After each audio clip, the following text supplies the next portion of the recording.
Hey everybody, welcome to Power Hour. Today we're going to be talking about the Arnold Classic. The list came out last weekend. We are still 10 weeks away from the big show, and it's not too early to make our very early Arnold Classic predictions. Here with me, as always, from across the pond, my brother from another mother, the Tiger, Giles Thomas. Giles, what a lineup. We're going to go through it one by one, but overall quality, were you impressed with the list this year? Yeah, I think, it was. I mean, I'll be honest, I did expect Nick Walker and Hadi to jump into this one. I was even Ramy, I kind of had it in my head that maybe he was going to compete again, but I've been assured that that's absolutely not going to happen. But for me, I think the one name that makes it really exciting was seeing Derek Lunsford. That was the name that I was kind of expecting the rest of the lineup. I spoke to Andrew because obviously did the tour with him. He said to me, "I'm definitely doing the Arnold." We knew Samson was doing the Arnold. I was excited to see Carlos in as well, but I think mostly in terms of making it exciting, which say Nick or Hadi would have brought. I think Derek Lunsford coming into this one is what makes it. That's what got me excited personally, because obviously you've got like the two consecutive Mr. Olympias. And obviously with and that recent update he posted, I mean, Derek looks freaking incredible. I didn't expect him to look as good, which shows you kind of, I mean, imagine he was devastated being third at the Olympia after winning it. And then, I mean, many people saying he should have been fourth because Martin, everyone said Martin looked great at the finals. And people I know that were there said, oh, no, everyone had Derek Lunsford in fourth at the finals, because of how good Martin Fitzwater looked. Yeah. But, I'm kind of, that's what kind of makes it interesting for me personally. Okay. Well, you know what? I was going to start with Samson, but what the heck? Let's start with Derek because it is pretty amazing. So let's take a look at that update you were talking about, because I don't think I've seen it yet. I haven't looked at his account. Good, man. He looks good. It shows he was over dieted and he was brought in off for the Olympia. He wasn't at his best. Okay, so this was 4 days ago. It looks amazing. Very, very big and full here. Let's take a look. Wow. Even that leg that was downsized looks like it's put the fullness and thickness back on. Somebody said he was just doing too much cardio. I mean, maybe he was wanting to come in extra dry, and maybe his body just didn't get sharper. It just got flatter, which sometimes the body just, won't play ball, or you're doing something wrong with your prep, or maybe your body's not fresh as it needs to be. And instead of getting extra dry, maybe he wanted to come in harder than the year before, when people criticized him for lack of detail in certain body parts in certain areas. So maybe what happened was it just basically, took size off his legs, which obviously reflected, at the Olympia, because he didn't look as good. He was off. As soon as he came out, I was like, as soon as he hit that front double, I was like, this is not the Derek Lunsford of last year. That was, or 2022 when he hit that front relax and that frontal bicep, and we were all just stunned, So, I mean, I was really underwhelmed when I saw him at the Olympia. In fact, I thought, as soon as I saw that, I thought he ain't winning. Yeah, I mean, this is the flattest I've ever seen him. The way he looked at that last Olympia, and again, I think everyone was talking about how great he was from the back, but from the front, we've always wanted to see more detail, dryness, striations, and I think he went way overboard trying to achieve that. Do you know what? I've done it before myself when I've competed. I remember 2005, and I wanted to get even harder than I was the year before, and I kind of pushed it. I pushed it with the drying out, with the not eating when I eat carbs. I wanted to come in flat and separated and detailed. And all I ended up doing was, and I actually took diuretics. That was the one time I took diuretics, and in the space of a few hours, I went from looking my hardest and best ever to looking like absolute shit. Wow. And I think maybe sometimes, athletes are kind of their own worst enemy, because they want to be better. People expect them to be better. And then maybe they just push harder and say, okay, I did an hour and a half cardio last year. I'm going to do 2 hours this year. I'm going to level up. I'm going to maybe take more gear. I'm going to take more diuretics. I'm going to drop water for longer. I'm going to be more hardcore. And instead of looking better, the body rebels and it just looks worse. Yeah. I think anyone who's competed multiple times has had a similar situation. It's nature of the beast, mate. It's nature of the beast. And these athletes, especially when you're number one and you're watching all the shows through the year and you're seeing Samson, you're seeing all these other competitors, and you're thinking, shit, I've really, to stay on top, I'm really going to have to step up my game even from last year when I won. So I kind of get it. And even if you've got the best coach in the world, sometimes maybe the coach says, right, okay, then we need to come in harder than we did last year, so we have to go harder. And but sometimes you can coax your body to do something, but you cannot force it. We still don't know who is going to be coaching him for this Arnold Classic. There was I saw a post that Chris Cormier is going to be overseeing his training. Yeah. I don't know how that's going to work because I think Chris lives in Las Vegas, I believe, and Derek's in Florida. Yeah. Tampa area. Do you know what I think will happen? I think he'll have some unknown coach. I've got a feeling. I mean, I saw Chris Aceto and AJ Sims names thrown around. Yeah. And I think it's likely to be AJ Sims, but I reckon it'll be somebody relatively unknown, because you think about, like, say, Boss of Outlaw. I mean, a couple of years ago, the only person I knew who he was working with that was high profile was Urs. Yeah. And then Urs introduced him to Nathan, and then Nathan, and then obviously they get a few wins, and the next thing you know, they've got almost too many. So I've got a feeling it'll be someone he knows and trusts, but not necessarily a big name. That's my feeling. Yeah, because Nick Walker just did that. He announced Kyle Wilkes as his coach. Yeah. He's coached a bunch of people, but no big name pros. But you know what? At one time, Boss of Outlaw long ago had no pros, and 1,000 years ago, Chris Aceto had no pros, and on and on and on. So let's move on. The thing is, I heard that Derek left Hanny before Hanny announced his retirement, and obviously with Chris Bumstead retiring, I imagine those two things happening kind of made him think, you know what? Maybe my son's getting to 12 now, and maybe I need to focus on my company more. But the thing is, how does that then work if he left Hanny and he's now also still sponsored by them? I mean, I hope there's no bad blood, and I hope it was done very, very sort of amicably, because I hope it was all drama free. Yeah, I mean, I don't know if we would have heard. They're very private people. Yeah. I don't think either one of them would have blabbed on a podcast. But I don't see any conflict there. It's supplement company, coaching. As far as I'm concerned, those are two very different things. Yeah. Maybe Hanny was expressing interest of, like, this is too much now. And after this, maybe he said months ago to all of them, said, look, we're going to do this Olympia, and then that is it. Yeah. Maybe he let them know, and they just kept it between themselves for the last few months. Maybe that was the case. All right, let's move on to the very first time in 24 years that a reigning Mr. Olympia has jumped into the Arnold Classic. We know Ronnie Coleman did that in 2001 because he wanted a free Hummer.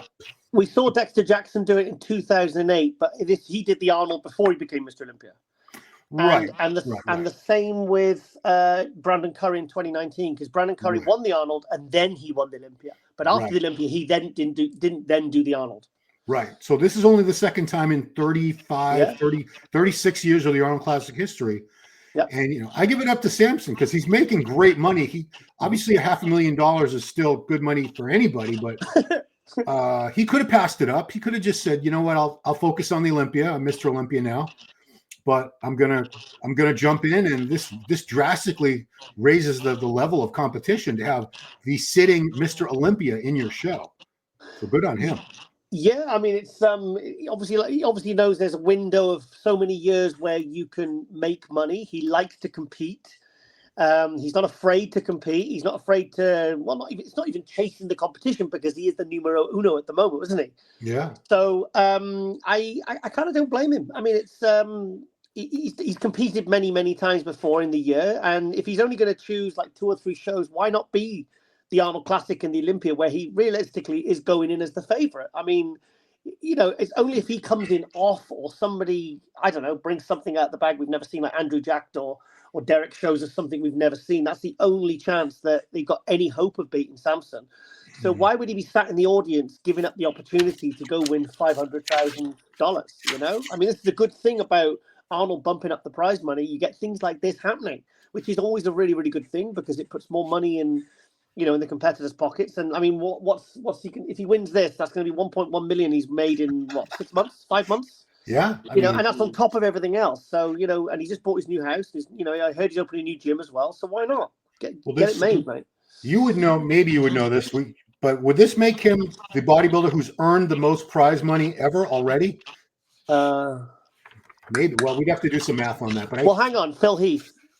7 times $400,000. Well, it wasn't 400 when he started. Oh, was that's one. true. Yeah. It was. What was it? What was it? I can't remember now. It's a long I while. think when he started, it was probably like 150, maybe 200. Okay. What year was it they bumped it up? Was it 2017? Yeah, we'd have to do. I'd have to further research is required, Well, but I would Samson's well on his way. I would imagine Phil Heath is probably in terms of prize money. But I definitely think that Samson's going to be closing the gap on that very soon. Yeah, so he's been posting updates. Where's the nipple one? Where's one with 3 nipples everyone was upset about? Well, he fixed it. So this is the one because I think it was a mirror shot. Yeah. But here he is. He's fixed it. He looks, he stays very tight, very lean in the off season. Yeah. Is that a new picture though? It's a week. It says it's a week ago. Oh, okay, good. Yeah, wow, that's really good condition. I mean, the thing is, when you're Mr. Olympia, you ain't going to be then going binging on your diet. And I mean, he's probably decided. I'd imagine within a week of winning the Olympia, he decided to do the Arnold. I bet you. Yeah, this was the original shot with the mirror split with the extra nipple that people were up in arms about. It's crazy, isn't it? I think we would have noticed. Do you know what though? He's keeping that waistline nice and tight, isn't he?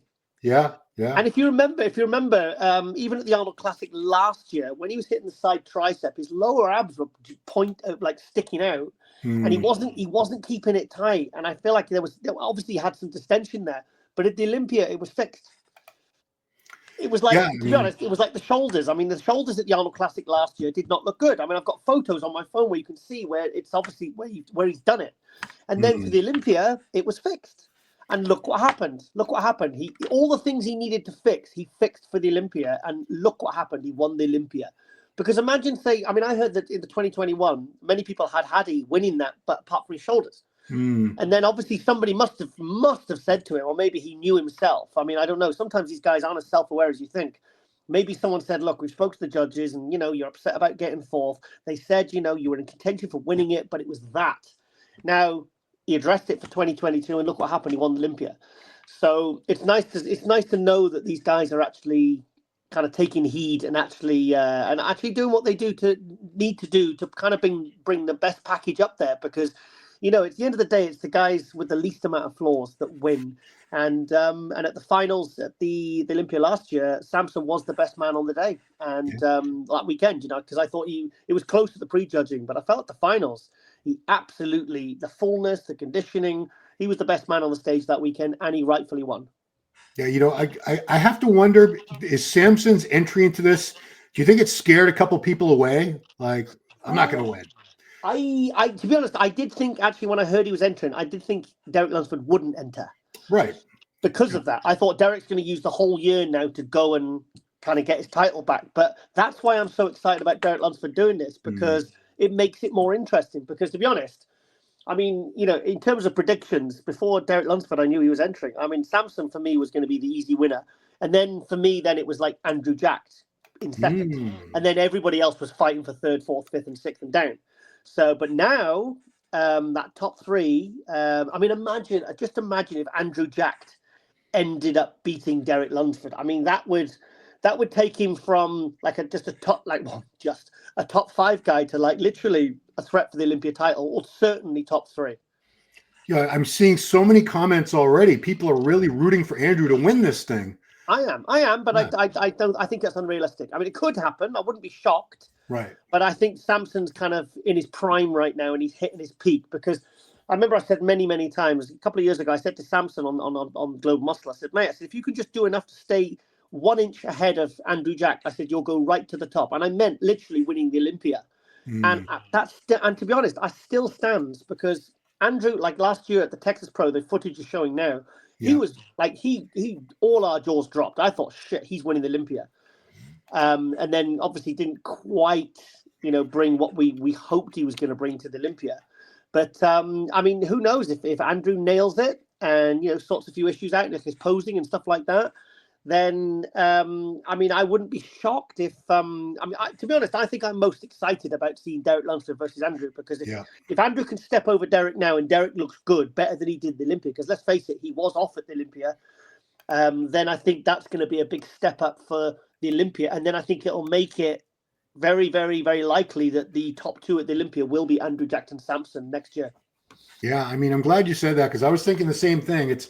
It's almost a foregone conclusion that Samson's going to win this. If he would have to really screw up not to win this. In my opinion. He is not going to screw up. Trust me. I mean, if he's in that condition already, and the thing is, he's like, everything's going so well for him. He's just moved into his huge new house, which just by the video I've seen looks like several times larger.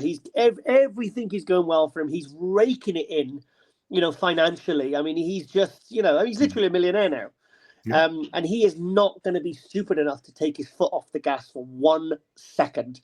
So I would think it would be one of the biggest shocks of the last 10 years if he lost this. Oh, 100%. And I think if something went badly wrong, I think he would pull out. Honestly, I think he'd pull out the last couple of days. So that's how confident I am that he will be absolutely at his best. Maybe even better than he was at the Olympia, because he is in a role right now. His confidence is sky high. He's got no troubles. He's got no problems apart from just literally training as hard as he can and getting himself in the best possible condition. And the thing is, now obviously things is going well with Marlena with the prepping. They were highly successful at the Olympia, let's say. Yeah. And I think that, and then he's, he trusts her. He has faith in her, and that means he can just switch his brain off and just do exactly what he needs to do, whether it be 2 hours of cardio or all the hard training and everything else. He can literally just switch his brain off now and just basically go to work.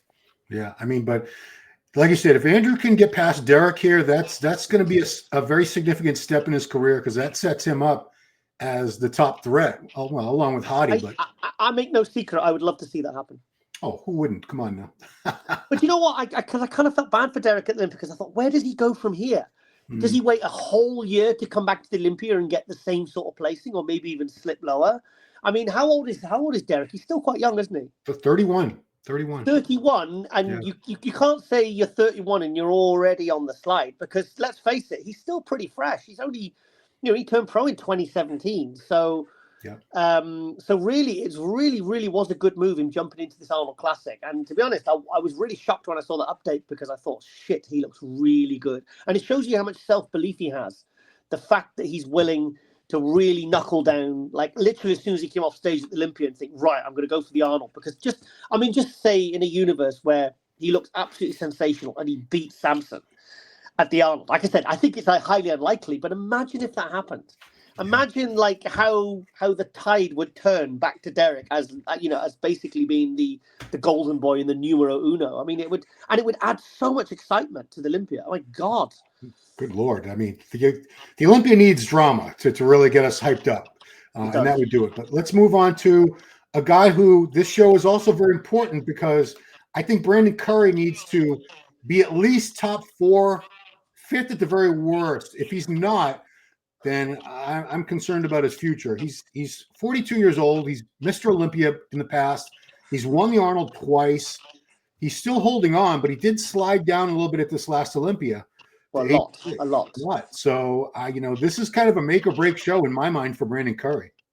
Yeah, I totally agree. I was talking to someone the other day, and he says, Brandon has to be Andrew Jacked or it's all over. And I'm like, I don't think he's going to beat Andrew. No, I don't. But I don't know. Still, I don't think it's all over. I mean, I don't know what to say really, because Brandon's been around, since 2008.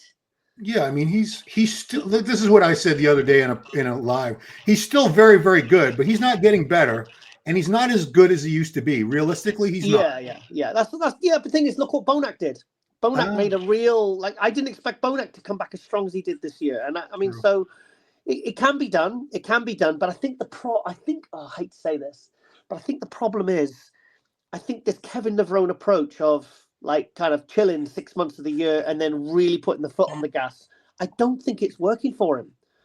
I think he needs to, I think all this, this is why him and Abdullah stopped working together, because it was, well, he wanted to get out there 12 weeks before, and Abdullah apparently said, well, I need 16 more. I need more commitment for you to really bring out the best version of you. Yeah. So I think this, doing the 12-week prep, going and chilling for a few months, spending time with the family. Unfortunately, I think it's great for his family, but I don't think it's working for him as a bodybuilder. I think going from sort of because I've seen him. I mean, I've seen him in the off season. He doesn't get small, but he gets smaller. So I think this kind of I don't want to say like a part-time attitude, because it's not a part-time, because he's still training. Yeah. But I feel like if he wants to regain, like I said, I love Brandon, but I feel like if he wants to regain some of the footing he's lost, I feel like he needed to keep his foot on the gas, like Derek Lunsford has from the Olympia, not go and spend several months off. That's my personal feeling. Is he all done with Kuwait, or is he still working with someone? Obviously, I should know these things, but I think he went out to Kuwait, didn't he, for his last prep? He had two guys, but I wasn't aware of who they are or whatever. But obviously, clearly, the magic didn't happen, did it? And maybe Abdullah was right. Maybe he does need more than 12 weeks if he's starting from what we would call scratch. Yeah, and like I said, it's he's still very good. I don't want to make it sound like he's all washed up. It's just we have guys who are newer and fresher, and they're getting better. Yeah, and he's just struggling to hold his placing while these guys are moving up the ladder. So yeah, it's not easy. The thing is, if you start to slip, what do you do? Do you go and do more shows, or do you take time off and then come back better, like Bonac did? Like Bonac he didn't really take a lot of time off, but he just switched coaches and really kind of got himself refocused and got that hunger back. And obviously, what he did worked, because he came back still not like peak Bonac, but the conditioning was good, and it was enough at the end of the day to be one of the best on stage. Yeah, well, I guess, like I said, after this show, I think we'll all kind of reevaluate what we think about Brandon. So. I got my fingers crossed for Brandon. I mean, this is someone I will never ever root against. I mean, like you know me, man. I don't root against anyone. Of course. But at the end of the day, you're having me on here because I want to give my realistic take. I mean, to be honest, I'll be honest. In the last year or two, I'm struggled a bit with my relationships with the athletes. Whereas many years ago I didn't. Whereas because I don't know whether it's a just generational thing or because of social media or maybe just how the industry is now, but I feel like athletes where 10 years ago, 15 years, they'd come to you and appreciate and thank you for critique. Yeah. Now you're just seen as a hater. You're seen as someone that he's rooting against us, and they just pigeonhole you as someone that is like, this guy is not on our side. Do not have anything to do with him. Because as you know, privately, I mean, I won't say on camera, but I've had problems in the last few months alone, just from several top athletes. And you know me, I'll always hold my hands up to anything like that Nick Walker thing. I felt really bad about that. I said, Nick Walker will be top 6 and I can't stand him. And then he messaged me and then I kind of spoke back and forth. I hold my hands up to that, because even when I wrote it, I thought, Giles, the little devil the little angel on my shoulder was saying, like, Giles, maybe you shouldn't have said that. And I was like, fuck him, But no, listen, because what it is, but I hold my hands up to that, and I felt bad for it. But you know what? With with those other athletes that I won't mention, like, I really don't feel like I've done anything wrong, and I have been in their corner. I have given critique to make them better. Like say if Hadi had come to me at the Hadi's team had come to me and said, Giles, you've been in the industry a while. Well, how can we get Hadi the Olympia? After the 2020 Olympia, I would have said to him, well, mate, you've got to calm that down. So that's one thing that I think he stopped doing in 2022 that got him the Olympia title. So somebody did say that to him at some point. Somebody in his team, or maybe he noticed it, said, or maybe Hani Rambod said, God, Hadi, you need to stop doing that maybe 6 weeks out, or just do the glutes or whatever like that, hypothetically, of course. Right. But I just think, I don't know. It's just, like I said, it's just this generational thing. I don't know whether it's but like I said, it's a complete turnaround, and it's kind of annoying, actually, because now people are, seeing me as someone that's, like against them, or, like a hater, and that's the last thing I am. I mean, I'm here, like, literally, I mean, I'm here to I'm here for everyone, and I mean that genuinely, whether I hate their guts or whether I love them, it makes no difference. I will always be unbiased, and I'll always give my honest opinion for the betterment of their physique. And you always have. Let's move on.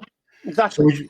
So we just mentioned Williams, so let's take a look at how he looked earlier this year, securing a win and securing another Olympia qualification at the Empro show.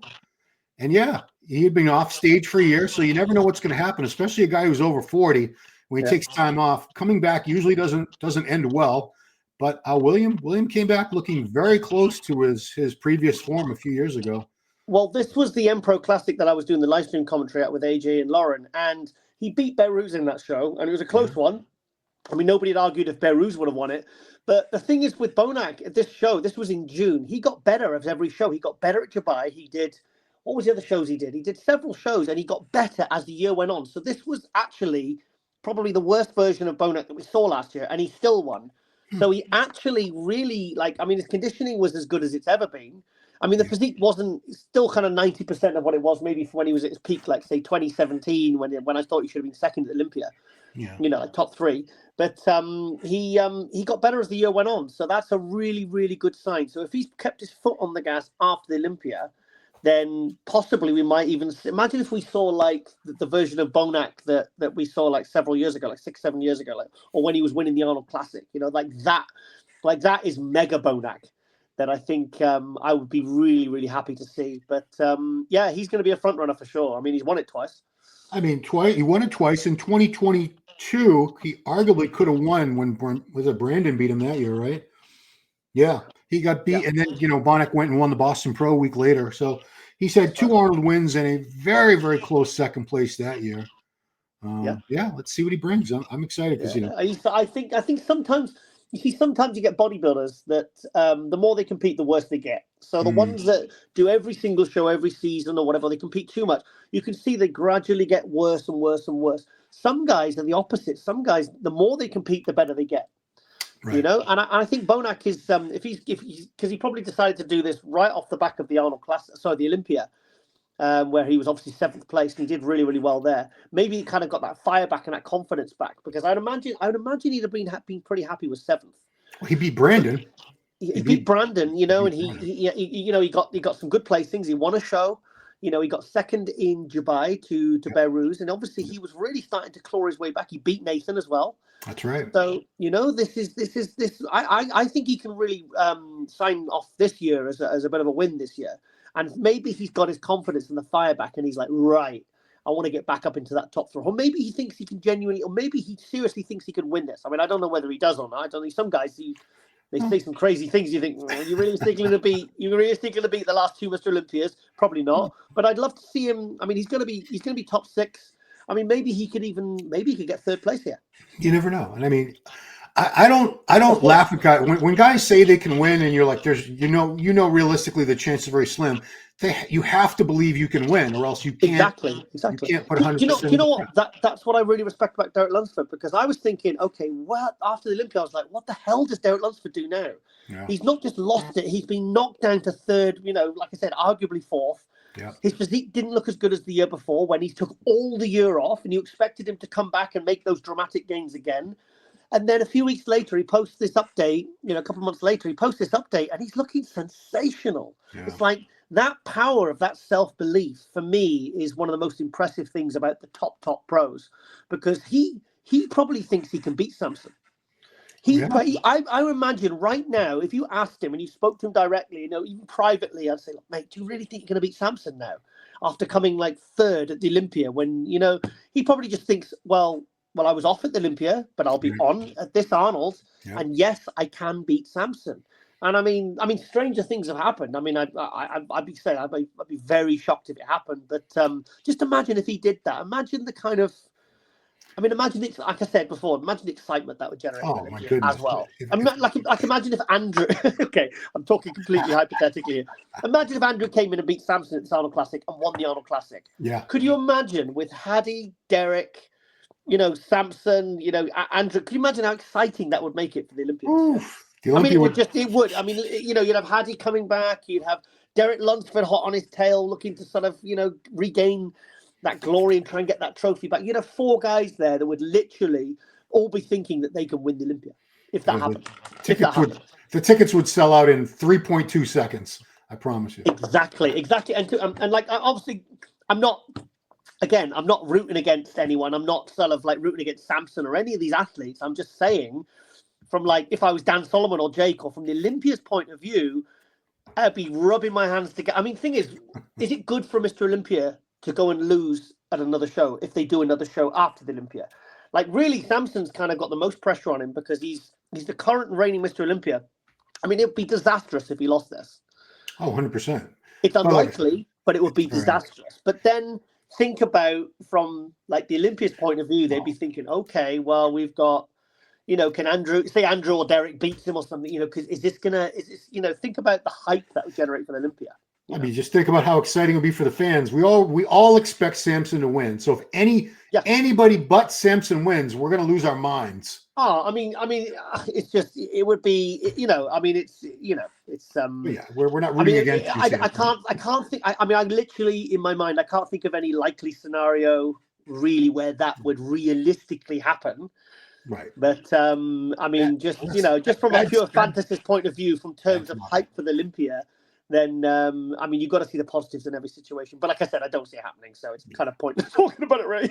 All right, let's move on. We got another great competitor here in Akim Williams, who had an excellent 2024 season. So he started out he did both Arnold Classics earlier this year, was sixth place at the Arnold USA, but then drastically improved for the UK Arnold and got third place. I was there. Yeah, you were there. And then he went on later in the season to what did he get at the Olympia this year? He was 10th place. And then he turns around and wins another show, the Big Man Weekend. Yep. So he had a great year, and I fully expected him to rest up and come back, late next season, maybe not even till the Olympia, but lo and behold, here he is on the lineup. So again, I really respect these guys because especially the American guys were not known for doing multiple shows throughout the year. That was more of a European competitor attitude. But now we're seeing more guys like him step up and be that professional bodybuilder that keeps competing. I'd have put money on this year that Bonac and Akim were going to slip. And they did the absolute opposite of what I thought they were going to do. Because the thing is, we all know, the lifespan of a decent competitor realistically, overall, averagely, on the average. And I would have said, okay, if I'm a betting man, I would probably say that Akim and Bonac are going to be not even going to get the placings they did last year. They're not going to look as good. And look what happened. They absolutely proved me wrong. And I'm really happy for that. So, and Akim at the Big Man Weekend, his conditioning was some of the best condition I've ever seen since he got sixth at the 2020 Olympia. I mean, he looked absolutely incredible. Even his back, which he's had the problems with after the car accident. I mean, it didn't look at its best, but it looked good. See, look at that. I mean, look how dry he is there. Yeah. His legs. Look at his legs. That grainy look. I mean, he's like Bonac. He's still not back to his best, but still, it was bloody impressive what he pulled off, And at the end of the day, as long as they're winning shows, who gives a shit anyway? I mean, it's and they're still able to do what they love doing. Sponsors are happy, the fans are happy, the promoters are happy because they've got big names doing their shows like Emilio, at the Spain show here at Big Man Weekend. Yeah. So good, all good. Yeah, I mean, I really can't think of when I've seen him look better than this. I mean, he might have been a little bigger and fuller before, but I think this is the best condition I've ever seen him in. I've seen him compete about a dozen times. I think I agree, actually. I think Cito really did a great job of bringing him in dry. And obviously he just carried on prepping after the Olympia. I mean, look good in Romania. I was there. Like I said, we went shopping together. We went shopping. I like Aki. He's such a cool guy. And it's funny because when he came back for breakfast on the day of the show the next morning, his cheekbones were right in. And I was I was like, I know what you've been up to. Yeah. All right, let's move on to the Giant Killer, another guy I did not expect to see on stage so soon because he's had a long year too. But we saw that amazing turnaround from the Olympia to the Prague show where he was very over dieted and flat looking at the Olympia. 5 weeks later, with the help of brand new coach, boss of Outlaw, Stefan Kienzel, he showed up looking more like the Shaun Clarida we all know and love, and took a very, very was third place, right behind Martin and Bumstead. He looked incredible, mate. When I went up to him backstage, I got a video of him. I was filming it, and I said, "Oh, mate," I said, "That's more like it." And he went, "Oh, bro," he says, I don't know whether he knew I was filming. He says, "Oh, bro," he says, "the Olympia was an effing shit show." And I went, "Yeah." I said, "What the fuck?" I said, "They dieted you away." I said, "Your legs, your chest, your back, everything was." It was like he just regressed 5 years. And I said, "This is," and I pointed to his body, and I said, "This is more like it, mate." I said, "Just shows you that they, like peaking. Like I think is though, when his body weight was dropping, why didn't he kind of like question his coach? Because he looked like he. I mean, I'm so happy he looked more like the Shaun Clarida here at the Prague show than that we know and love. Because like his chest, when he did his side chest and everything, it disappeared.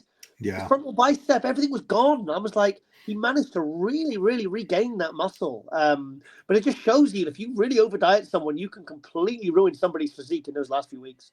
Yeah. I mean, I interviewed him a few weeks ago, and it just seemed like he was putting his faith in his coach, which Fair enough. they'd had great success before, so he had no reason to believe that things were going poorly. I knew it all gone wrong because I was watching the Olympia Instagram, and Frank Sepe was doing a video backstage, and it was before they went on stage. While I was watching the live stream, before they went on stage for the prejudging, and he was there, he was chatting to Shaun Clarida, saying Shaun Clarida is going to win all this and everything. And I looked at him, and I thought, what the hell's happened to Shaun? He just he looks small.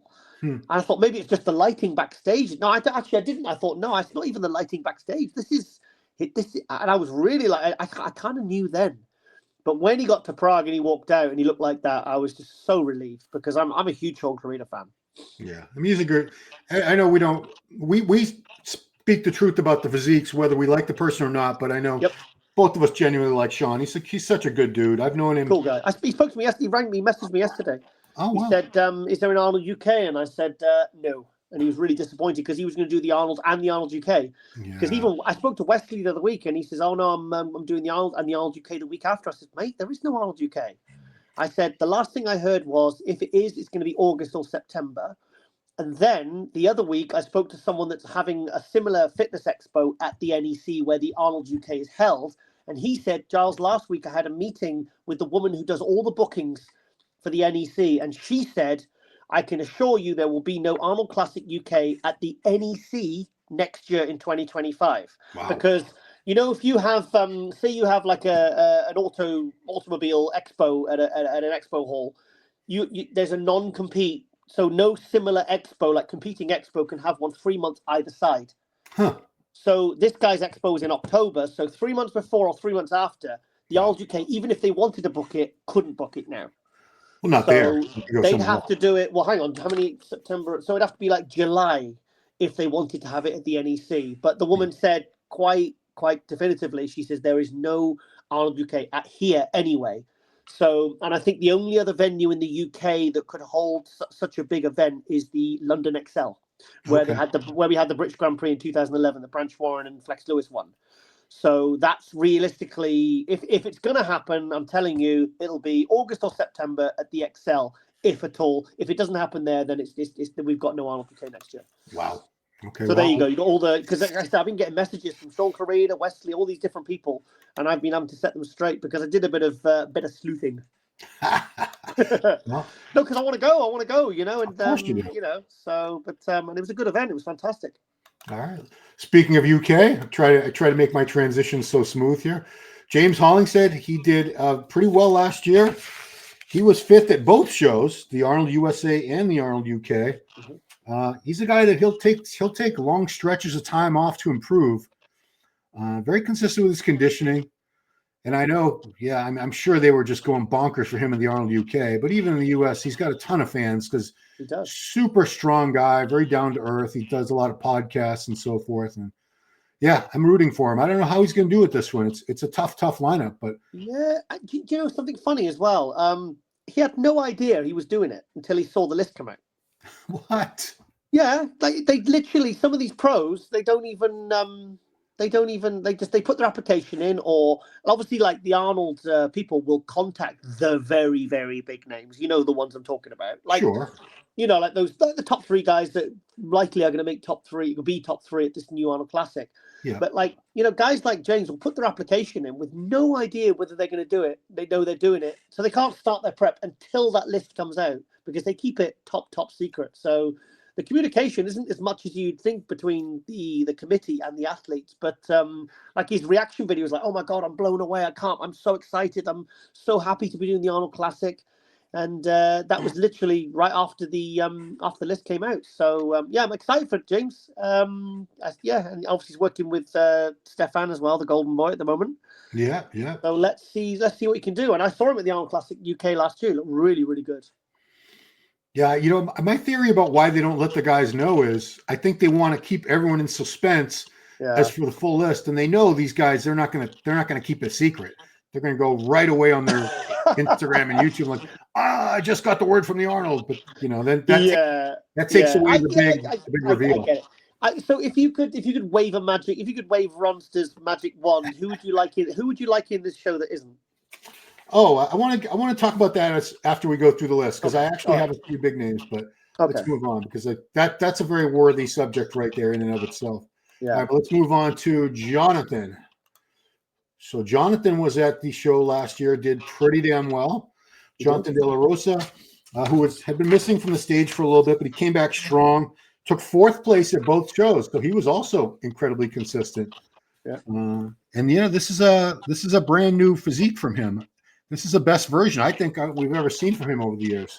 I think you're right, actually. Yeah, I was just looking at this footage now, and I'm thinking actually, because I remember that Tampa show like 2017 or something, or 2014. It was years ago.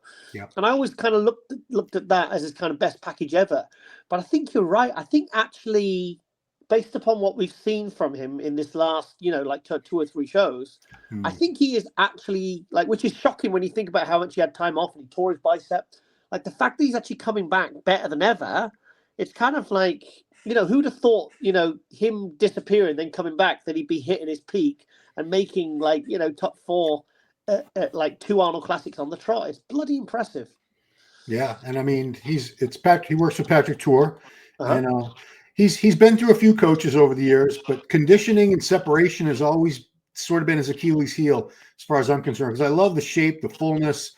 He's not missing any body parts, and now it seems like condition is really coming in for this guy to a level we've never seen. So I think he seems really sort of. I think the time off really kind of got the fire lit as well. I think maybe sometimes they hate being out of it, and then when they get back in it and they're prepping and all the sponsors and the fans and stuff are kind of coming forward and they're getting invited to these big shows. It kind of, I think maybe they have like a new appreciation, for everything they've got coming to them. Do you know what I mean? And I kind of think that's kind of cool. So it's nice to see John kind of hitting his peak now, when maybe we thought he'd hit it years ago and it was just, just more of the same. So good on him.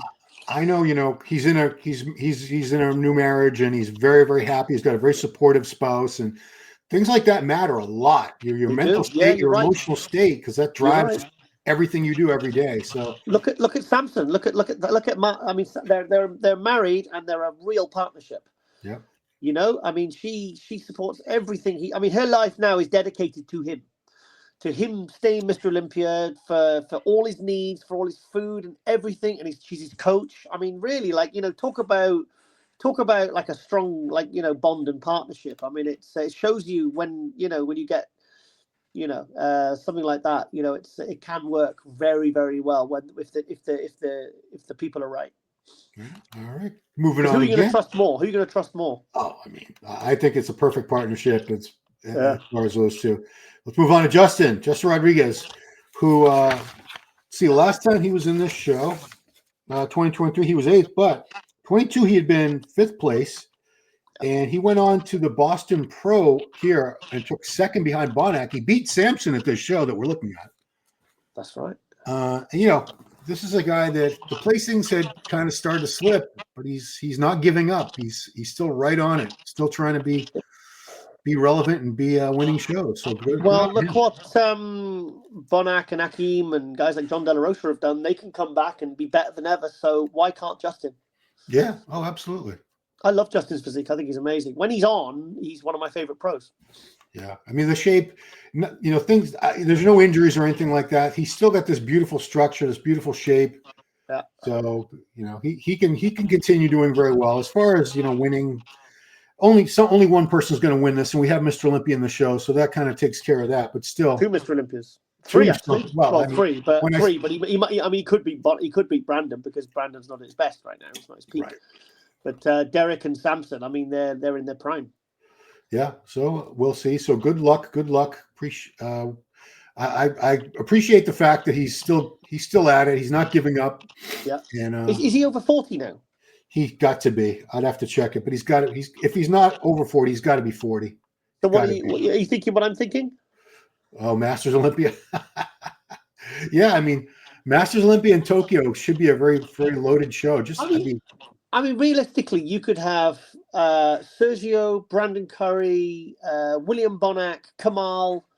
You know, I mean, I know the prize money's low, but it's a title. Oh, I mean, it's a great title, especially for someone who has never been able to win the Olympia before.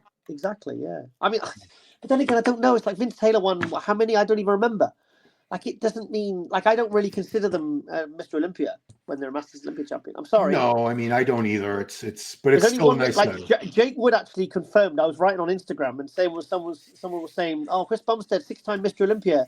It was one of the divisions, and I says, "No." I says he's a 6-time Olympia, or how many times? 6-time Olympia champion, not a Mr. Olympia. Correct. There are only 19 men in history that have won the Mr. Olympia since 1965. Correct. And then this guy was arguing with me. He says, "No, Flex Lewis says he's a 7-time Mr. Olympia. I've just looked on his Instagram. You're wrong." And then I proper dropped the mic moment. I felt very smug about it. Jake Wood comes on and he says, "Yes, Charles, you are correct. There is only one Mr. Olympia per year." And I was like, "Oh," and then the guy just disappeared. I've seen every division, not the athlete themselves, but other people. I've seen like figure Olympia champions be called Ms. Olympia. I've seen men's physique called Mr. Olympia. Like, he's not Mr. Olympia. He's a men's physique Olympia champion. That's great, but he's not Mr. Olympia. Look, I'm not trying to single anybody out, but, you know, Sydney Gillen isn't an 8-time Miss Olympia. She's an 8-time figure Olympia champion.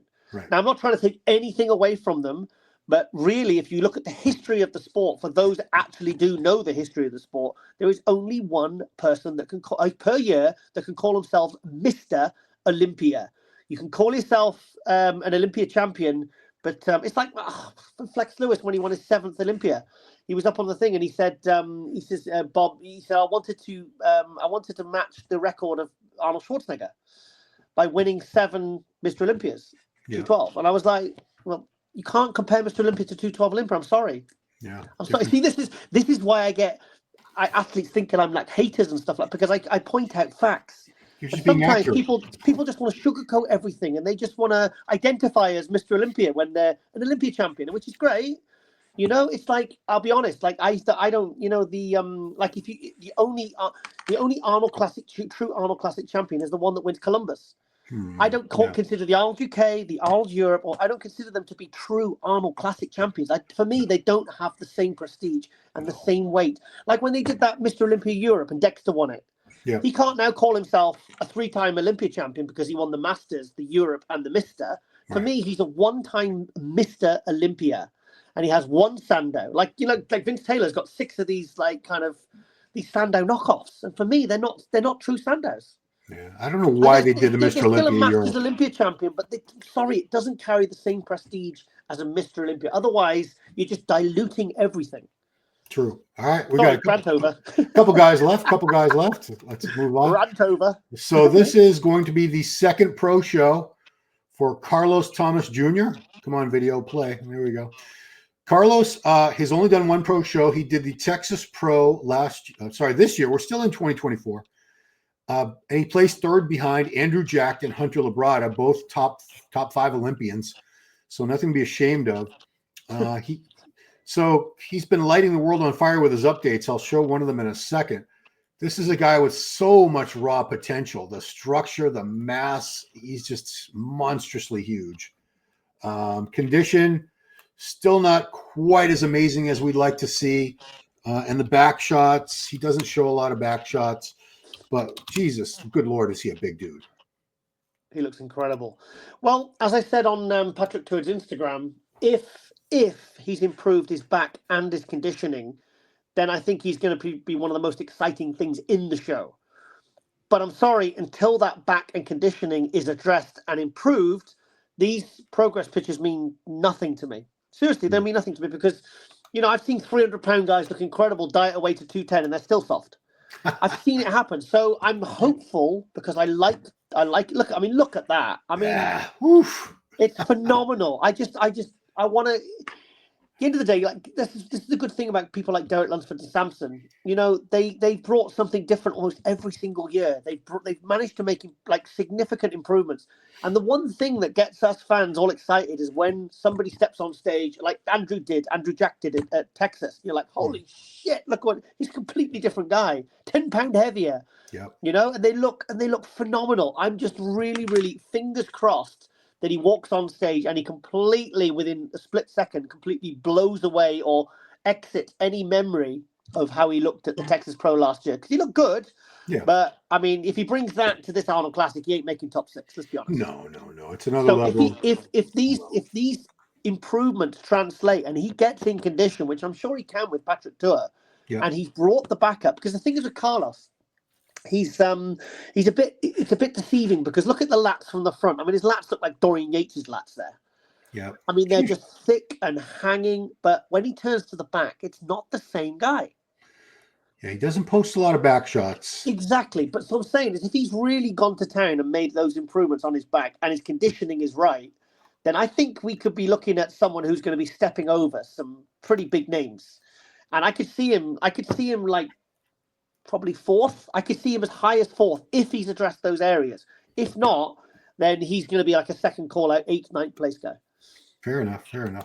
Okay, let's start. But he's the exciting prospect for me. Him and Derek Lunsford are the two ones that I'm going to be most happy if they come and they look absolutely sensational. They're the ones that I'm really, and obviously Andrew as well, because Andrew wasn't at his best at the Olympia and he still took 5th. And I mean, I thought he was coming into that Olympia. I thought he was going to win the Olympia. I thought he had the potential. I thought he had the potential to win the Olympia last year. And then when we saw him, it was like, oh, I just felt really disappointed. So, but there's a guy that if they bring their best and they bring something they've never brought before, which they're capable of doing, then I think he'll be one of the shocks of the show.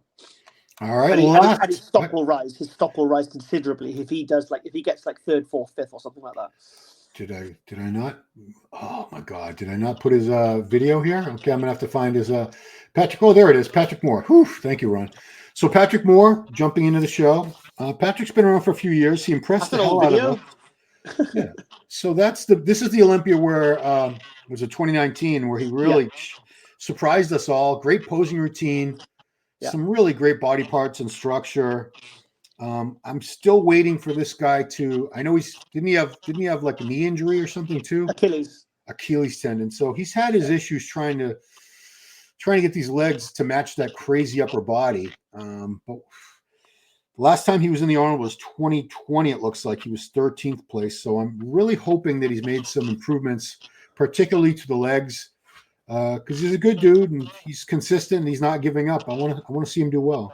He looked good last year. I thought he looked really good. I thought he brought some of the best condition he's brought. In fact, that UK show, that NPC European, I was looking at the photos and he nailed it, but he didn't get a good placing. He was like 5th or something. Yeah. Was it 4th, 5th? I've got a 5th in my head. He was 4th to 6th anyway. But and I think maybe we thought if he was going to nail it, which he did, that he was going to come in and win it, and he didn't. So I bet he's, it's good for him to do a high profile show. And he seems to be making improvements in the conditioning and everything. So, I'm excited to see him back. Okay. So we wish him well. All right. Now I guess it's time to start talking about who we wish was in the show. I think I have a few clips loaded up that I'll use. So let me just get his banner out of there. So first and foremost, I wanted to see, where is he?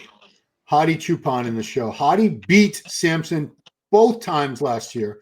Arnold USA, Arnold UK. Why isn't he in this Arnold Classic? I have no idea. I agree. Because the thing is, you think you're the defending champion.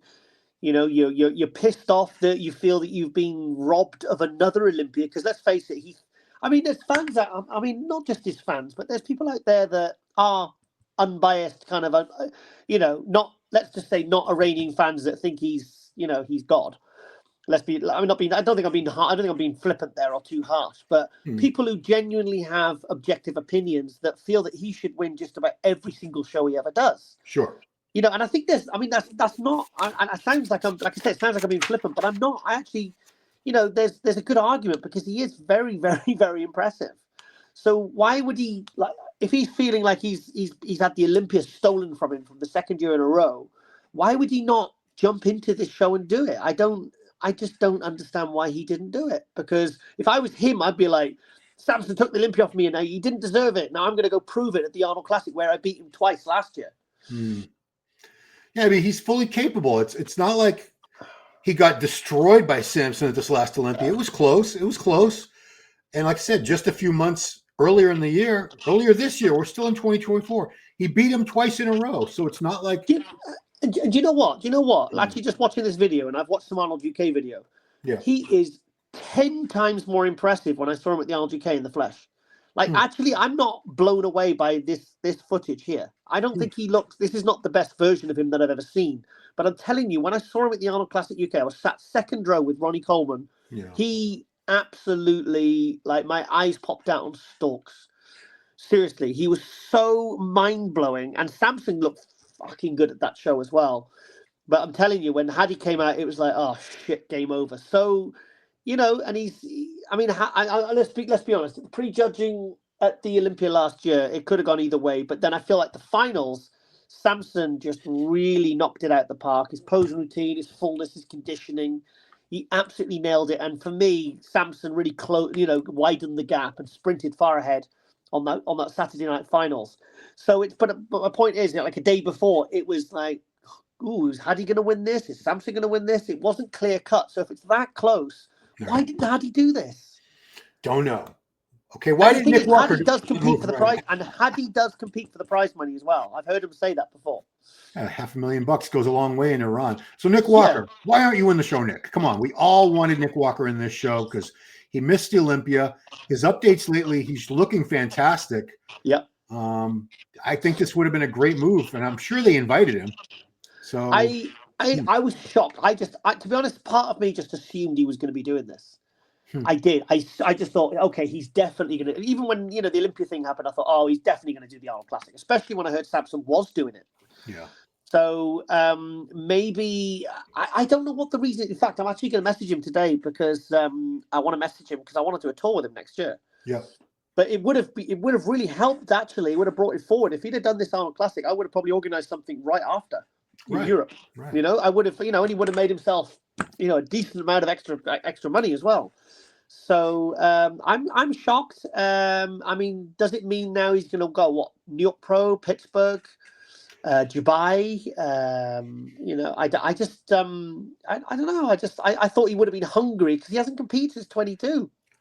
Well, here's my silly conspiracy theory. I think he knew in his heart of hearts he's not going to win this show. He's not going to beat. He's probably not going to be able to beat Samson and Derek.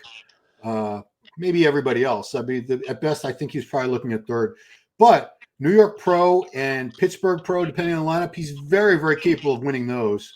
Yeah. And that gives him more time. And Pittsburgh is it $100,000 for first place? I think they were saying.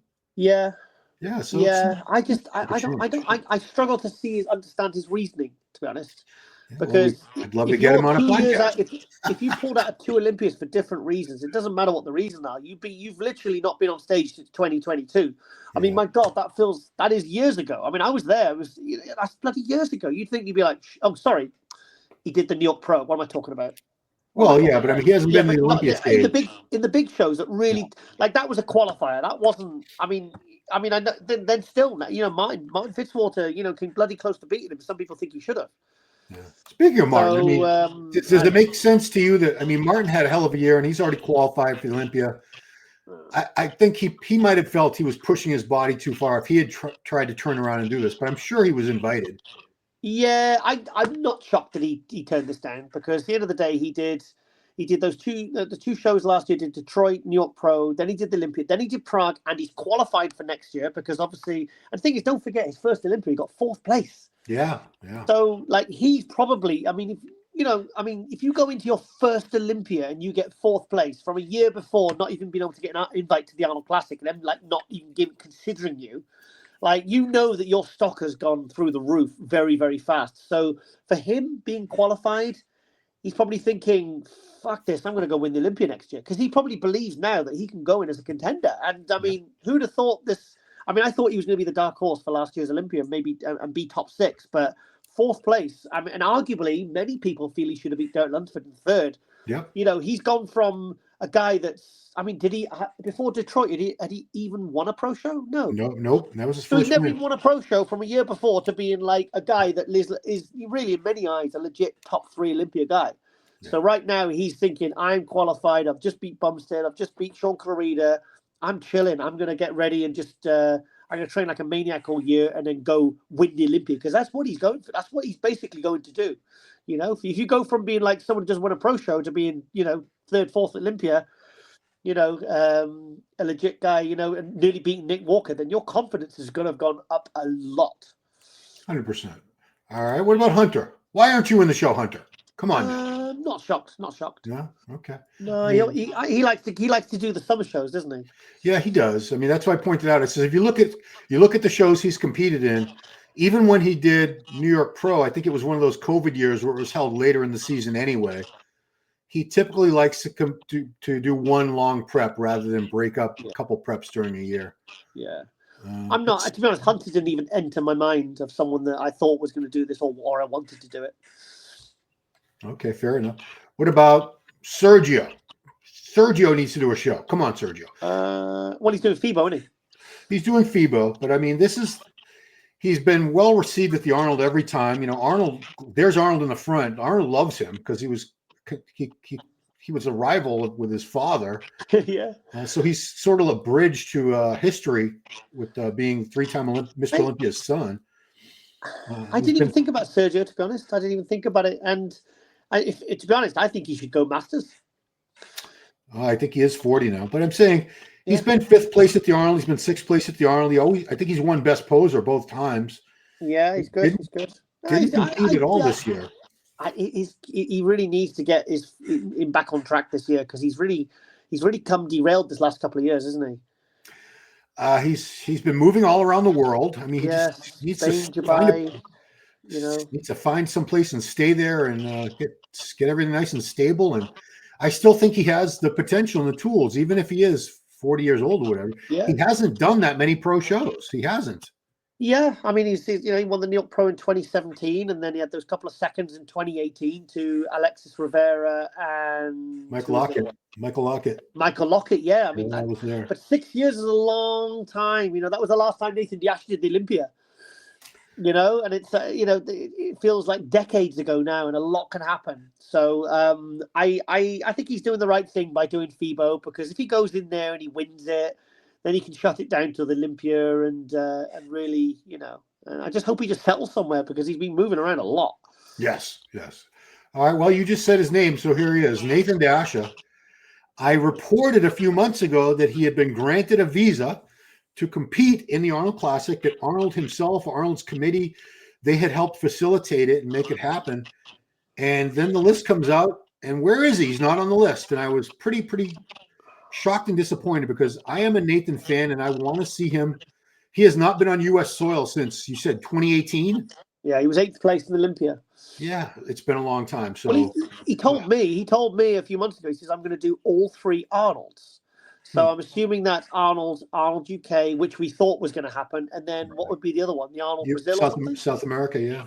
Yeah, and he said he had a letter from Brian Powers that Arnold signed, and that was it. And he said it was all a done deal, and he had it was all fixed, and then nothing. So I don't know. And I spoke to somebody else, and he said he wants to chill for Christmas. So okay, well, that's that. So who else? That's all the people I had. Well, actually, Rami. I mean, I think Rami's done. Do you think Rami's done now? Has he officially announced his retirement? No, but I think he's done. I don't think we're ever going to see him again. I think we've got more likelihood of seeing Phil Heath back on stage. I had here we go. What about Regan? Regan hasn't done anything this year. Why not? Why can't he do the Arnold? I've got no comment on that. Okay, fair enough. All right. So why not Bumstead in the Open? Come on now. I mean, they would need to get a stadium that held 150,000 people. I'll tell you now, though. I predict this. Mystic Tiger predicts that in 1 year he will announce his comeback, because I tell you what, he's probably like, I'm going to retire now and do this and do that. And I bet you in a year's time, and I bet you there's rumblings and rumors that he comes back, because at 29, you can't retire at 29. I don't care what you've got going on, but things will start the engagement will start to drop a little bit, and then I feel like if you're the top dog, you don't want to just walk away from that completely, because I don't believe at 29 you could be set for life unless you're. I just don't see it happening, and I think someone like that who's been competing that long, I think give him a year, maybe 2 years, and I think we'll see him back up on stage. I reckon. You watch. All right, I think that's fair. Okay, I'm going to make my predictions, so I'll put myself on the chopping block first. This is tough. Oh boy, wow. This is okay. I've got my fourth, and I'm gonna do fifth, and I'm going to pop it on the screen. Ooh, boy, I'm going to get some crap for this, but that's okay. Who cares? That's You'll okay. be hated either way, anyway. Exactly. Well, okay, here we go. So here's my top 5. Samson Dauda. Derek, I love you, Andrew, but I think if Derek can regain, or if he can hold on to what we're seeing in these updates with that fullness and the legs looking nice and full and thick, and if he can come back looking like he did when he won the Mr. Olympia, I have him second. I don't have him beating Samson. Andrew, a very, very solid third. I think Bonac could be up there in fourth. And I have Giant Killer, Clarida, in fifth. To be honest, I have it exactly the same as you. Okay, well, I don't need to make another banner. Exactly. No, actually, I mean, I would love to see. I think it'd be really exciting if Andrew jumped up to second. Yeah. But realistically, it was the Samson Andrew show 100%. But now I think Derek's going to be. I think Derek's hungry. I think Derek's hungry to redeem himself. I predict that Samson will win it quite clearly. Yep. I think Derek will look better than he did at Olympia. I think Andrew will look better than he did at Olympia. I think Bonac will look good, very good. I think Clarida is hungry again now. And that's exactly how I've had my top 5 as well, mate. Oh, exactly fair enough. Great minds think alike, Giles. They really do. So, I guess we can say one quick thing about Fit Model Division. I didn't want to make a whole show about it. So the NPC IPD just added a whole new division called Fit Model. Yeah. It's going to be much more inclusive, meaning the physique standards are going to be lower than bikini. In Tyler's video, Tyler Mannion, the look they're looking for is Ashley Kaltwasser, 2015. So at that point it'll be 10 years ago. So turning back the clock 10 years on bikini is what Fit Model is supposed to be. You said you'd speak on it for 30 seconds, so the clock is ticking. Go ahead. I've actually completely forgot what I was going to say now, but to be honest, you know the Parissos, they split from the Pro League, and then they said they were going to do this Beach Body Federation, and they were going to do this. I feel like this is a response to that. I don't think it's. I just think it's an opportunity to, realistically, they want more competitors. It's more money. It's more people in the shows. It's more people buying tickets. It grows the sport. It's business. Ron, look, at the end of the day, right, I'll be honest, right, if you actually look back on my history, every single new category that has been introduced into Olympia, bodybuilding, I've hated. Oh, me too. I never liked the idea of 202. I never liked the idea of classic, men's physique, bikini, all these wellness. I thought they were all completely dumb ideas when they first came along. Yes. But you know what? I've grown to actually like all of them. Okay, or maybe not like is a strong word, but I've appreciated their I hate that word, inclusive. Sounds so woke. Like I kind of appreciate. I've learned to appreciate all of them. Like wellness, I thought that was a ridiculous idea. Now I think it's cool. Women's physique was the way of rewinding female bodybuilding back 20, 30 years. Men's classic was a way of rewinding bodybuilding 20, 30 years. And now they're doing it with bikini. I mean, it's just, I think men's physique will be next, because for me, I mean, I don't even like watching men's physique pro anymore because they're too big. And then they got these sticky little legs, and I just think you see some guys and to me, they're just guys that should be competing in the class. I mean, some of them are bigger than the classic. Their upper body, some of them are bigger than the classic. Oh yeah, 100%. They're actually bigger. So for me, I feel like that'll be next. But for this category, somebody asked me to go on a podcast the other day, and I said, please, God, no. I said, the idea of me giving up my time to go on a podcast and give the male perspective of what I feel about this new class that is essentially like a beauty contest. Yeah. I said, I can't do it, man. I said, I'm so sorry. The idea of it just wanted me to jump off a bridge, seriously. Yeah. But I get it's a business. The other pro leagues, the NPC, it's a business, and they want to add more categories, and they want to, like, they're doing the natural thing, they're doing the masters thing now. At the end of the day, purely from a business point of view, I totally get it. Yeah. And also good thing is if I'm at the shows, because I do amateur shows as well, doing the live stream commentary.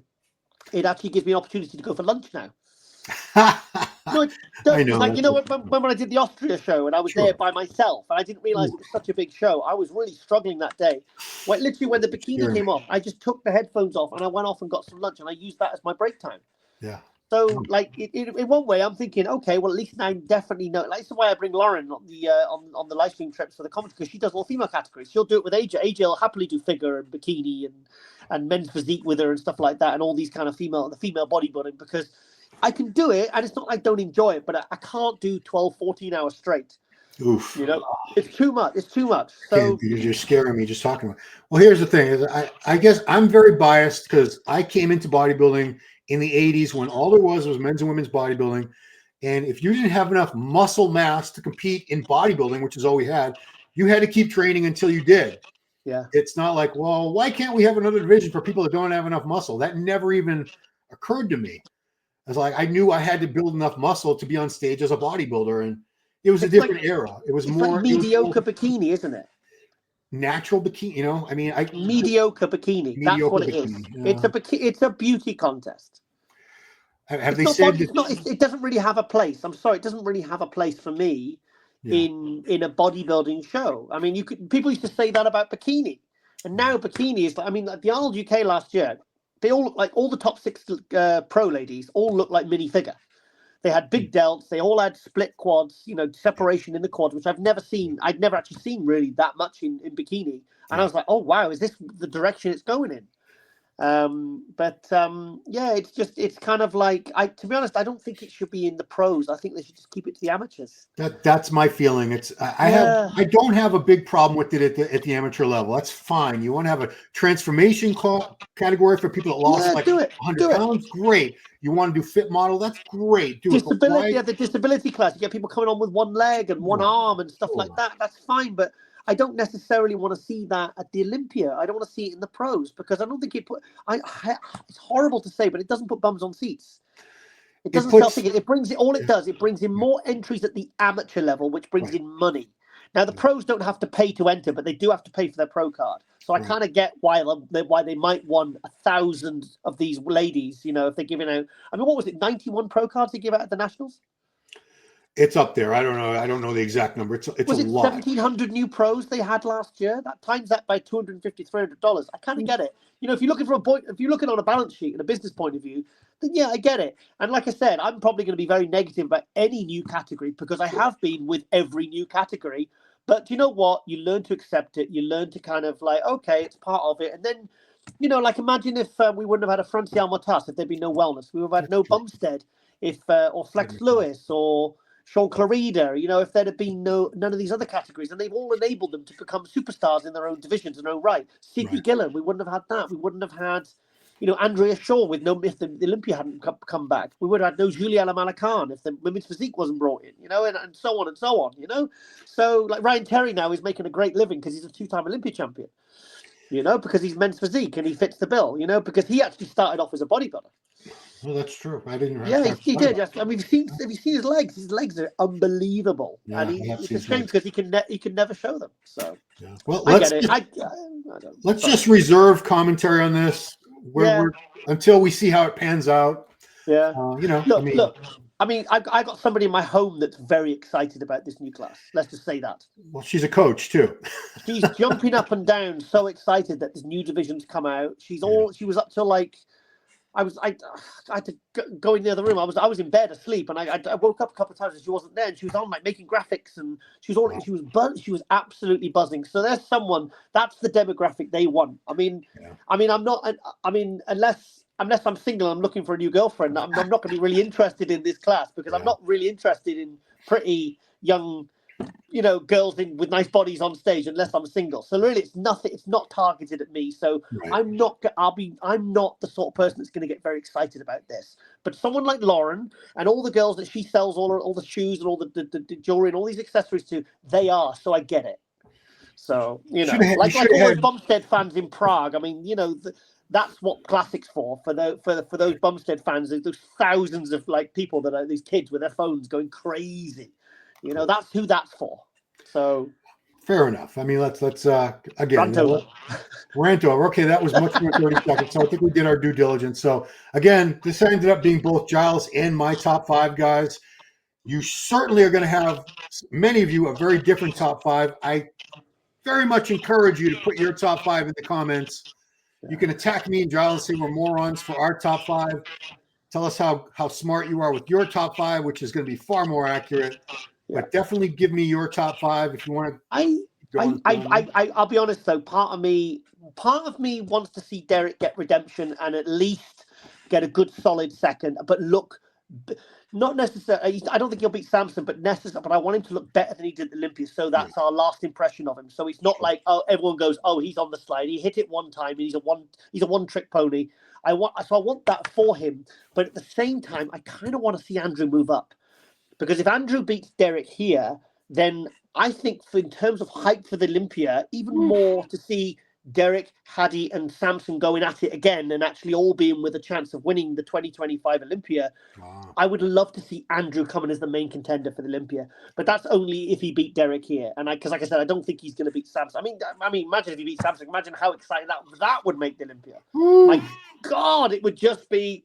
Obviously, at the same time, though, I don't want to see Samson get beat because he's a British Mr. Olympia and he's a new Mr. Olympia and he deserves it and he's incredible. He's 6 foot tall. He's the Mr. Olympia I've wanted for 25 years, Yeah. He's British. He's tall. He's got aesthetics. He's a good poser. I mean, the fact alone that he's a good poser and actually does decent posing routines that send shivers up my spine, like all the guys in the 80s and 90s did, is enough for me to root for him, aside from the fact he's British and all these other things. So there you go. Yeah. So you see, our predictions don't necessarily always have anything to do with what we want to happen. It's what we think is most likely going to happen based on 1,000 years in the sport as vampires. So imagine if Clarida won. That would be crazy. Do you know what though? Clarida was the first one to dip his toe. Really, wasn't he? He was one of the first ones to really dip his toe when he won that 2021 Fort Legion. Yeah. I thought he was crazy, and you know what? I thought Samson was crazy doing France, but do you know what? One thing I love being proved wrong. Because the thing is, we are so knowledgeable. That sounds conceited. We're so experienced, let's say. We pretty much can see patterns. We can pretty much predict 9 times out of 10. I think our how we think things are going to go usually pan out if everyone brings what they bring.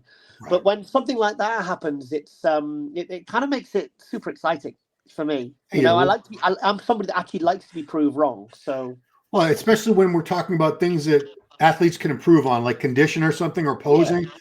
Yeah. If we criticize them and then they come back with much better condition or much better posing and they do better, they're like, see, that's great. That's what I wanted to see. I wanted to see that. Hadi's shoulders in 2021. I imagine if his team had come to me and said, Giles, what does he need to? The only thing I would have said, look, his physique's incredible, but he needs to stop that. And then imagine if you were the one that they listened to, then he comes back the next year and it's all sorted and he comes back and wins. Can you imagine? That's because when we say these things, we're doing it for them to be better. We're not doing it to tear them down or make them feel like shit. We're not rooting against them. We're not haters. We're not against them in any way. Right. We're doing it because we want them to be better. Right. So that's why I'm struggling with some of these guys now, because I've had some problems with people getting really angry about things I've said. That's like, well, do you know what? And the thing is, they expect you then to take it back, and I'm like, no, I stand by what I say, Otherwise, what have I been doing for the last 30 years of my life? I have no credibility. I've got no, I would have no self-respect if I just backpedaled because somebody confronted me or I found out that somebody was upset with me. I would never do that, because at the end of the day, it all comes down to intent. There's people out there who have bad intent, like some of these so-called fans. They're just rooting for their own guy. They don't have any knowledge or experience or interest in the sport generally, and they don't really know the criteria. So they'll just say stuff, against other athletes because they genuinely want to try and pull them down to elevate their guy. So I get it though. Fair enough. Well, we've been going for almost as long as a feature film. So is that 4 rants I've had today? Tigers. Tiger's My Take. end of year rant. Yeah, this is the final show for the year because I'll be in Miami. So this is it, guys. Oh, nice. Yeah. So, but I thought we'd go out on a high note with the Arnold Classic prediction. You doing some coke running or something? Some coke smuggling? No. My sister and my son-in-law, they've decided that's where they've been for the past 3 years, and okay. yeah, it's a nice place to visit. I would never want to. I'm not one of those East Coast guys who wants to move to Florida. There's plenty of New Yorkers and New Englanders down there already. They don't need any more. Trust me. I went to Miami in 2012. I thought it was a shithole. It's got some shady areas. It's got some. Didn't like it. You'll see tremendous wealth right next to like squalor. It's quite a juxtaposition. Isn't it like that in LA though? That's what a friend of mine who lives there. He said it's just like it's like in India, like everything's mixed in the same areas. You know, you've got poverty and riches, and there's seems like no. But I went to Miami in 2012. I didn't like it. So I was really looking forward to it as well. My daughter, they live in a building where it's $5,000 a month for rent. Wow. It's a nice, very nice place. The gym that they have there, I don't even need to go to another gym. They have everything. Oh, wow, in the building. In the building. It's very nice. It's got everything you need. But literally across the street is like a rundown apartment building that looks like a crack house or something. Probably is. It could be. I mean, so yeah. But I enjoy it. Of course, I like to see my daughter. We don't get to see enough of her anymore. So anyway, so happy holidays to you and Lauren and all yours, Giles, and all you guys out there. This will be my last power hour. I'll probably do one more video before I leave. But that's it. So thank you, Giles. My pleasure. Thank you for, again, being as honest and blunt and knowledgeable and sharing your expertise. And you know what? I'll always be, because like I don't care who. The thing is, if people get upset by something that, as far as I'm concerned, has good intent, then like grow a pair. Seriously, it really. I will never ever change. I will never ever change because I know in my heart I've got good intent. And I got the respect of people like Andrew Jack and Ronnie Coleman and all these different people and these friendships. And I speak to them normally. I don't kiss their ass. I don't suck up to them. I don't need to sort of do any of that. And that for me is good enough. Do you know what I mean? That's proof all I need that I'm on the right track. So and also this Lee Priest tour is blowing up, mate. Oof, yeah. My God, I didn't expect the interest because obviously he's just dropped his new documentary as well. Yes, yeah. I'm actually talking to him tonight about that. How are you? Awesome. Yeah, cool. Rebel. In fact, I've got to, after this call, I've got to book his flights because we're just working out where we're going to be and stuff. But the tour's all ready now, 10 dates, and I think it's likely we'll be doing a follow-up European tour in July as well. Wow. Good on him. I know Lee. I mean, I did my first ever tour with Lee in 2006, but I honestly did not expect the kind of response that we had. I mean, I was very rarely you actually turning places away, Wow. but like, I mean, that it's kind of like Ronnie level interest. So like that level, do you know what I mean? So I'm really glad Chris talked me into it, to be honest, because it was him who suggested Lee because he wants to bring him to his gym. And he said, look, that's why we haven't called it Olympia All-Star Tour. He said, Giles, I want to bring Lee over. He says, but for me to fly him all the way just for one seminar from Australia, he said, the flight cost, he said, it'll kill me. Yeah. He said, I can't financially justify it without losing thousands. He said, so should we do a tour and you find me some bookings and we'll do it that way? And I said, yeah, go on then. And I put the feelers out and like, oh my God, the response. And also the timing of this documentary as well, because he's on all the feeds. I mean, everyone's talking about him. Yeah. And it's like it's reignited the kind of interest in his career and everything. And, because obviously everyone's in that documentary, like Paul Dillette and Kevin Nevrone and, and all these different bodybuilders and all these different names in the industry. And it's very good. I'm a little more than halfway through. The timing's been perfect. Sorry? It's very good. I've watched almost all of it so far. To be honest, I've got the link. He sent me the password and the link to watch it, but I haven't watched it because we might be doing something on the tour. So we're just figuring that out now. We've got potential venue and stuff, so we might be doing a screening. Oh wow! So, yeah, and might be in a church. Oh wow! How great would that be? Yeah. Oh, so we've got a venue. We've got a venue, and we're just we've got the costing, and that's like, and he's saying, "What do you think? Should we do this an additional thing and we'll sell tickets to it and do a private screening?" So if that goes ahead, I don't want to watch it yet because I want to watch it. Because don't forget, I saw the Dorian Yates Generation Iron one in Birmingham. I saw that because Dorian invited me. He invited me to the premiere. And I literally sat directly behind Dorian watching him watch his documentary with him and Gal, all his family, his son and his ex-wife, all watching it. And he was watching it for the first time. Wow. So like, so I don't want to watch it beforehand, and then go, and then, you know, I want to watch it for the first time with sat next to Lee, you know. I think that'd be really cool. Fair enough. All right. Well, I'm going to wrap it up. That has been an amazing year of Power Hours here on its new home, the Ron Harris Muscle Channel. Doing great, mate. Might have another new home pretty soon. We'll keep you abreast of that. Of course, we'll see. But anyway, guys, appreciate your viewership. Appreciate you, Giles. And thanks for watching Power Hour. We will see you right here next